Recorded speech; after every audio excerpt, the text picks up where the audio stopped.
Hello दोस्तों, आज की नई कहानी में आपका स्वागत है। अच्छी लगे तो ज़रूर लाइक कर दीजिएगा। चैनल पर पहली बार आए चैनल को सब्सक्राइब ज़रूर कर लीजिएगा। मेरे पति को न जाने अपनी भाभी से कितना लगाव था कि जब भी छुट्टियां होती थी वह उनसे मिलने दिल्ली चला जाया करता था। वैसे तो वह मेरे पति विकास के दूर के रिश्ते की भाभी थी। विकास वैसे तो अपने भाई बहन और माता पिता के साथ मुंबई में रहा करता था, लेकिन उनकी भाभी दिल्ली में रहा करती थी। वह विकास के दूर के बड़े भाई की पत्नी थी। उसका नाम सरिता था। सरिता के पति की भी मौत हो चुकी थी, विधवा हो चुकी थी। उसके ससुराल में उसकी बस एक ननद थी। सरिता के पति की एक बार कार एक्सीडेंट में मौत हो गई थी। उसके पति की मौत के बाद उसके सास ससुर भी इस दुनिया से चले गए थे, इसलिए वह अपनी ननद के साथ अब अकेले रहा करती थी। विकास हमेशा गर्मियों की छुट्टी में अपनी भाभी से दिल्ली मिलने जाया करता था। सरिता को भी विकास की दोस्ती और बातें बहुत ही अच्छी लगा करती थी। वह अपनी भाभी से मिलकर और 2-4 दिन रुककर वापस आ जाया करता था। इसी बात को लेकर विकास की फैमिली और सरिता की फैमिली में थोड़ा मनमुटाव था। विकास के माता पिता बिल्कुल नहीं चाहते थे कि वह उनसे मिलने जाए, क्योंकि वह विधवा औरत थी। दुनिया वाले क्या कहेंगे, क्या सोचेंगे, यही सोचकर उसके माता पिता उसे सरिता से मिलने से मना किया करते थे। विकास कॉलेज के लास्ट ईयर में था। उसकी उम्र लगभग 22 साल हो चुकी थी। देखने में बहुत ही ज़्यादा स्मार्ट और खूबसूरत था। एक बार सरिता ने उससे कहा कि मेरी छोटी बहन पूजा है, मैं चाहती हूँ कि तुम मुझसे शादी कर लो। भाभी की बात सुनकर विकास थोड़ा शर्मा सा गया था। वह बिल्कुल सीधा साधा लड़का था। भाभी की चाल को समझ ही नहीं पाया था। कहने लगा, भाभी मैंने तो आपकी बहन को देखा तक नहीं है, मैं उसे एक बार देखना चाहता हूँ। अरे देवर जी, मुझे देख लो या मेरी बहन को देख लो, पूरी मेरी कार्बन कॉपी है।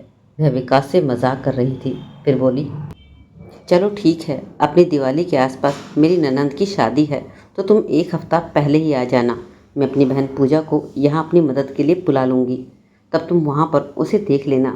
धीरे धीरे समय गुजरता गया और शादी का टाइम भी पास आने लगा।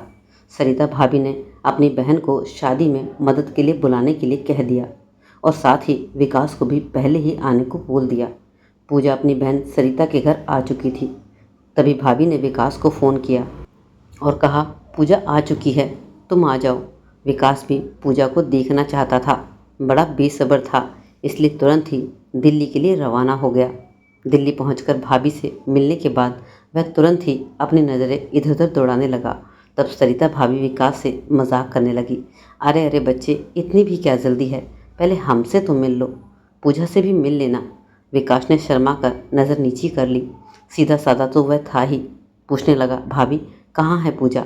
तब सरिता ने कहा, वह छत पर है और ब्लैक कलर का सूट पहना है, जाकर ढूंढ लो। विकास अभी सरिता भाभी की चाल से बेखबर था। सरिता भाभी उसे फंसा रही थी और वह फंसता चला जा रहा था। सीधा साधा विकास उसकी बातों में आ गया और छत पर चला गया। छत पर जाकर देखा तो एक खूबसूरत लड़की एक छोटे से बच्चे से बात कर रही थी। उसकी खूबसूरती देखते ही विकास का दिल मचल उठा। देखने में वह बिल्कुल सरिता भाभी जैसी थी। नैन नक्श, कद काठी, बिल्कुल सरिता भाभी जैसी। उसे देखते ही वह तुरंत सरिता भाभी के पास आया और बड़ी बेसब्री से कहने लगा, थैंक यू भाभी, मुझे पसंद है। अपने देवर का गुलाबी चेहरा देखकर वो समझ गई और तुरंत ही कहने लगी, क्या हुआ, मेरी बहन पसंद है? विकास ने एक बार फिर शर्माते हुए कहा, थैंक यू भाभी। थैंक यू किस लिए? अभी तो तुम्हें पूजा सिर्फ पसंद आई है, अभी तुम्हें उसके बारे में क्या इरादा है, उसकी भी तो तहकीकात करनी पड़ेगी ना। और अभी पूजा से भी पूछना पड़ेगा तुम उसे पसंद हो कि नहीं, तभी कुछ बात बनेगी ना। क्या पता पूजा तुम्हें ना बोल दे। वैसे तुम्हारी शक्ल सूरत अच्छी है, लेकिन आजकल की लड़कियों को पता नहीं उन्हें कैसे लड़के पसंद आए। इतना सुनते ही विकास थोड़ा सा चिंतित हुआ। उसकी उम्र ऐसी ही थी, यह उसका पहला प्यार था। पहली बार वह किसी के प्यार में गिरफ्त हुआ था। आज से पूरी रात नींद नहीं आई थी। वह बस पूजा के बारे में ही सोच रहा था। पूजा को देखते हुए पहली बार में ही अपना दिल हार बैठा था। अगली सुबह सरिता भाभी ने विकास को अपने पास बुलाया और कहा कि देखो विकास, अभी तुम्हारे पास कम से कम एक हफ्ता है। इसी हफ्ते तुम्हें पूजा का दिल जीतना होगा, उसे बाहर घुमाना होगा। मैं किसी बहाने से तुम्हारे साथ उसे बाज़ार भेजती हूँ। उसके बाद सरिता भाभी ने विकास के हाथों में एक सामान की लिस्ट पकड़ा दी और कहा, यह जाकर बाज़ार से सामान ले आओ। और फिर अपनी बहन से भी कहने लगी, जाओ पूजा, तुम इसके साथ, नहीं तो न जाने क्या क्या सामान उठा लेगा। विकास पूजा का साथ पाकर खुश हो गया था। उसके साथ फिर वह बाज़ार गया। बाज़ार से दोनों ने सामान खरीदा और उसके बाद विकास पूजा को एक पार्क में लेकर गया। वहाँ पर उसने आइसक्रीम खिलाई और उसे ढेर सारी बातें भी की। फिर अगले दिन भी यही चलता रहा। इस तरह से 15 दिन का टाइम गुजर गया। सरिता भाभी की बहन की शादी आ गई और उसकी बहन विदा होकर ससुराल भी चली गई। शादी से अगले दिन विकास फिर से पूजा को लेकर एक रेस्टोरेंट में गया और वहाँ पर उसने उसे अपने प्यार का इजहार किया। पूजा काफ़ी समझदार लड़की थी। वह अपनी बहन जैसी बिल्कुल भी नहीं थी। उसने अपना हाथ शर्माते हुए विकास के हाथ में दिया। उस समय विकास की भी हालत देखने ही वाली थी। बहुत खामोश मोहब्बत थी दोनों की। उसके बाद दोनों घर वापस आ गए। सरिता भाभी उन दोनों को देखकर समझ गई थी। फिर विकास ने कहा, भाभी, आपकी बहन ने मुझे पसंद कर लिया है। सरिता भाभी तो अपनी इरादे में कामयाब हो चुकी थी। उसके बाद उन तीनों ने मिलकर खाना खाया और अपने अपने कमरे में सोने के लिए चले गए। रात के लगभग 2 बजे के आसपास विकास को ऐसा लगा जैसे उसके कमरे में कोई आया है और उसके बिस्तर पर आकर उसके साथ में लेटा है। एक पल के लिए उसे लगा शायद पूजा है, लेकिन फिर सोचा पूजा तो ऐसी लड़की नहीं है। विकास इतनी गहरी नींद में था कि उसने अपनी आंखें तक नहीं खोली, लेकिन उसके साथ जो हुआ था उसकी समझ से बाहर था। अगले दिन सुबह जब उसकी आंख खुली तो उसका सर चकरा रहा था। उसे याद ही नहीं आ रहा था कि उसके साथ रात को हुआ क्या है। तब अचानक से कमरे में पूजा आई तो विकास ने पूछा कि रात तुम क्या मेरे कमरे में आई थी? तो पूजा ने हैरानी से कहा कि मैं तुम्हारे कमरे में क्यों आती? मैं तो वैसे भी बहुत थक गई थी और सो गई थी। मुझे तो शादी की वजह से बहुत ज़्यादा थकान हो गई थी। विकास सोचने लगा, आखिर रात को हुआ क्या था और मुझे याद क्यों नहीं आ रहा है। वह पूरा दिन इसी वजह से परेशान रहा। शाम को फिर से तीनों ने मिलकर खाना खाया और सरिता भाभी ने विकास के लिए चाय बनाई। चाय पीते ही उसका सर एकदम से चकराने लगा। कहने लगा, मुझे तो बहुत तेज़ नींद आ रही है, मैं तो अपने कमरे में सोने जा रहा हूँ। पूजा ने भी यही सेम चीज़ कही कि मुझे भी बहुत ज़्यादा थकावट सी महसूस हो रही है और मेरा सर चकरा रहा है, मैं भी सोने जा रही हूँ। उसके बाद विकास अपने कमरे में चला गया। रात के करीब 2 बजे फिर से सरिता भाभी विकास के कमरे में आई और विकास को फिर से वही वाला एहसास हुआ जैसे पिछली रात हुआ था। बिस्तर पर कोई है। उसने अपनी आंख खोलने की कोशिश की तो उसे धुंधला सा एक चेहरा दिखाई दिया। वह एकदम से चौंक गया, लेकिन इतनी गहरी नींद में था कि वह कुछ भी नहीं कर पा रहा था और फिर से गहरी नींद में चला गया। अगले दिन जब उसकी आंख खुली तो उसका सर फिर से चकरा रहा था, लेकिन उसे इतना समझ आ रहा था कि शायद उसके साथ कुछ गलत हो रहा है। वह उठा और बिना नाश्ता किए हुए बाहर निकल गया और जाकर एक पार्क में बैठ गया। उधर घर पर पूजा उठी तो उसका भी सर चकरा रहा था। उसने सरिता भाभी से पूछा कि विकास कहाँ है, तो कहा कि वह तो अभी बाहर गया है। तो पूजा भी उसके पीछे पीछे उसे ढूंढने बाहर निकल गई और उसके पास पार्क में पहुंच गई और उसके पास जाकर बैठ गई। थोड़ी देर तक कुछ नहीं बोली और विकास भी कुछ नहीं बोला। तब पूजा कहने लगी, विकास, क्या बात है? 2 दिन से तुम्हारा रवैया कुछ बदला बदला सा लग रहा है। क्या परेशानी है, मुझे बताओ। थोड़ी देर तो विकास चुप रहा, लेकिन फिर कहने लगा, देखो पूजा, जब मैं तुम्हें पहली बार देखा था तभी मैं तुम्हें देखते ही रह गया था और अपना दिल हार बैठा था, तुमसे मोहब्बत करने लगा था। तब पूजा कहने लगी, हाँ, मैं भी तुमसे उतना ही प्यार करती हूँ, लेकिन तुम मुझे ये बताओ कि तुम्हें परेशानी क्या है। तो विकास कहने लगा, देखो पूजा, मैं तुमसे कुछ भी नहीं छुपाना चाहता। मुझे पता है कि तुम मेरी बात पर शायद यकीन नहीं करोगी। इस पर पूजा ने कहा, क्या तुम्हारा किसी और से अफेयर है? तो विकास ने कहा, नहीं नहीं, ऐसी कोई बात नहीं यार, मैं तो बस तुमसे ही मोहब्बत करता हूँ। तुम ही मेरी पहला प्यार हो। तुम्हारे सिवा मेरे दिल में कोई नहीं आ सकता। तुम ही पहली और तुम ही मेरी आखिरी प्यार हो। तो पूजा कहने लगी, फिर तुम्हें क्या परेशानी है, बताओ। तो पूजा, सुनो, मुझे लगता है कि रात को तुम्हारी बड़ी बहन यानी कि सरिता भाभी मेरे कमरे में आती है और मेरे साथ कुछ गलत हरकतें करती है। मैं उसका विरोध कभी करता हूँ, लेकिन मैं कर नहीं पाता। मैं इतनी बेहोशी की हालत में होता हूँ कि मैं कुछ नहीं कर पाता। पूजा, मैं तुमसे सच्ची मोहब्बत करता हूँ, इसलिए मैं तुम्हें ये सब कुछ बता रहा हूँ। इतना सुनते ही पूजा गुस्से में खड़ी हो गई और कहने लगी, तुम्हारी हिम्मत कैसे हुई मेरी बहन के बारे में इस तरह बात करने की? तुम मेरी बहन पर इतना बड़ा इल्ज़ाम कैसे लगा रहे हो? तब विकास ने कहा, देखो पूजा, मैं भी तुम्हारी बहन को अपनी बड़ी बहन की तरह ही मानता हूँ।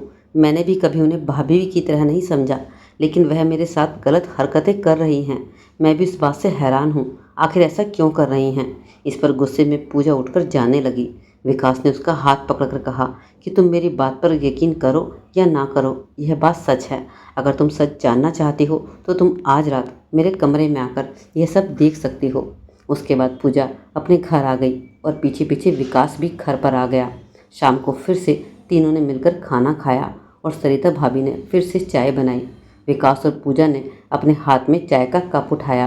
तभी अचानक से सरिता भाभी को किचन में कुछ काम था तो वह उठकर चली गई। उसके बाद पूजा कहने लगी, विकास चलो हम छत पर चलकर चाय पीते हैं। उसके बाद वह दोनों छत पर चले गए। जैसे ही विकास चाय पीने लगा, पूजा ने उसके हाथ से कप को झटक दिया और गिरा दिया। विकास ने कहा, तुमने ये क्या किया? अभी तुम्हारा हाथ जल जाता तो। पूजा कहने लगी, मैंने जो कुछ किया है वह ठीक किया है। मुझे ऐसा लगता है कि इस चाय में ही कुछ है। मैं जब भी ये चाय पीती हूँ तो सुबह मेरा भी सर चकराता है और तुम भी तो ये सब मुझे बता रहे हो कि तुम्हें भी चक्कर आते हैं, तुम्हें होश नहीं रहता। मुझे खुद समझ नहीं आ रहा है सच क्या है और झूठ क्या है, और मैं खुद ये देखना चाहती हूँ कि आखिर जो तुम बता रहे हो क्या वह सच है कि नहीं। इसलिए मैं तुम्हारे कमरे में आज रात को ज़रूर आऊँगी। उसके बाद दोनों अपने कमरे में सोने के लिए चले गए। करीब 1 घंटे बाद पूजा ने 12 बजे विकास को फ़ोन किया कि मैं तुम्हारे कमरे में आ रही हूँ। तो विकास ने चुपके से दरवाज़ा खोला और पूजा को अंदर लिया, अलमारी के पीछे छुपा दिया। करीब रात के 2 बजे फिर से सरिता भाभी विकास के कमरे में आई और आते ही विकास के बिस्तर पर लेट गई और कुछ अजीब अजीब और गंदी गंदी हरकतें करने लगी। यह सब कुछ अलमारी के पीछे से पूजा देख रही थी। उसे बड़ी ही घिन आ रही थी। उसकी दीदी यह सब क्या कर रही थी, उसे बहुत तेज़ गुस्सा आ रहा था। तभी अचानक से विकास ने अपनी सरिता भाभी का हाथ झटक दिया और उठकर बैठ गया। कहने लगा, भाभी तुम्हें शर्म नहीं आती इतनी गंदी हरकत करते हुए? मैं आपको अपनी बड़ी बहन की तरह समझता था और तुम यह क्या कर रही हो? इस पर सरिता भाभी कहने लगी, अच्छा तो तुम्हें पता चल गया है कि मैं तुम्हारी बड़ी बहन जैसी हूँ, तो कोई बात नहीं, अब तो मैं तुम्हारी साली बनने लगी हूँ। और साली तो वैसे भी आधी घरवाली होती है। और फिर से वह विकास के साथ गंदी गंदी हरकतें करने लगी। इतने में पीछे से पूजा निकल कर आ गई और आते ही अपनी बड़ी बहन के मुंह पर एक ज़ोरदार तमाचा मारा और कहा, अच्छा तो तुम मेरी शादी इसलिए विकास से कराना चाहती थी ताकि तुम अपनी रंगरलियाँ मना सको और अपनी हवस को पूरा कर सको। तो सरिता भाभी कहने लगी, तो क्या हुआ, इतनी बड़ी मछली तुम्हें मैंने फंसा कर दी है तो क्या मेरा इतना हक नहीं बनता? दीदी आप कितनी बेशर्म हो, आप तो रिश्ते की अहमियत तक नहीं जानती। पति के मरते ही क्या तुम्हें अपनी इतनी अकल भी नहीं रही कि तुम क्या बोले जा रही हो? वह तुम्हें अपनी बड़ी बहन समझता है और तुम उसके साथ ये सब क्या हरकतें कर रही हो? मुझे तो तुम्हें बहन कहते हुए भी शर्म आ रही है। चाहूँ तो मैं अभी के अभी तुम्हारी रिपोर्ट पुलिस में करवा सकती हूँ, लेकिन मैं ऐसा नहीं करूँगी क्योंकि तुम्हारी इज्जत के साथ साथ मेरी और माँ बाप की भी इज्जत जुड़ी है। मैं उनकी इज्जत को दांव पर नहीं लगाना चाहती। उसके बाद वह रोती हुई कमरे से बाहर निकल गई। विकास भी कमरे से बाहर ही खड़ा था। उसे बड़ी शर्मिंदगी महसूस हो रही थी। वह आई और उसके गले लगकर रोने लगी। सरिता भाभी भी पीछे पीछे कमरे से निकल कर आई और कहने लगी कि मैं तुम्हारी शादी कभी नहीं होने दूंगी। तुम्हें क्या लगता है इतनी मेहनत करने के बाद तुम ऐसा ऐश करोगी और मैं तुम्हारा मुंह देखूंगी? इस पर विकास ने कहा, भाभी अब तुम हद से ज़्यादा बढ़ रही हो। इतनी देर तक मैं चुप रहा और तुमसे कुछ नहीं कहा, इसका मतलब यह नहीं कि मैं बोलना नहीं जानता। मैं चाहूँ तो तुम्हें अभी के अभी जेल की हवा खिला सकता हूँ, लेकिन अब तुमने पूजा के खिलाफ एक शब्द भी बोला या फिर मुझे और पूजा को कुछ भी कहा और हमारे रास्ते में आने की कोशिश की तो अच्छा नहीं होगा।